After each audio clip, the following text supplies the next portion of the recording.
দিদি খুব চুল পড়ছে, সাথে প্রচন্ড খুশকি। কবে থেকে বলছি তোমাকে, তুমি কোনো উত্তর দিচ্ছ না। এই কমেন্টটা এই 1 মাসে প্রচুর পেয়েছি।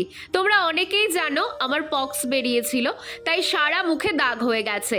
এই অবস্থায় আর হেয়ার কেয়ার স্কিন কেয়ার দেখাতে ইচ্ছে করে না।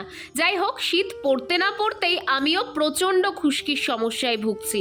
কোনো রকম পার্লার ট্রিটমেন্ট ছাড়াই বিনা খরচে এটা ব্যবহার করে আমি খুব হেল্প পেয়েছি, তাই তোমাদের সাথেও শেয়ার করছি। যারা প্রচন্ড চুল পড়া ও খুশকির সমস্যায় ভুগছো তাদের জন্য এটা মহা ঔষধ। প্রথমেই গাছ থেকে একটা লেবু ছিঁড়ে নিলাম। লেবুর রস চুলের ফলিকলকে শক্তিশালী করে, চুল পড়া কমায় এবং অ্যান্টিব্যাকটেরিয়াল প্রপার্টি থাকে বলে খুশকির সমস্যাকেও পুরোপুরি কমিয়ে দেয়। তোমরা দেখতেই পেলে যে একটা লেবুকে কেটে নিয়ে লেবুর রসটা মাথার স্ক্যাল্পে লাগিয়ে হালকা হাতে মাসাজ করলাম। এরপর 2 ঘন্টা পর শ্যাম্পু করে নেব। এটা তোমরা সপ্তাহে 2 দিন ব্যবহার করে দেখো, পার্থক্যটা নিজেরাই খেয়াল করবে।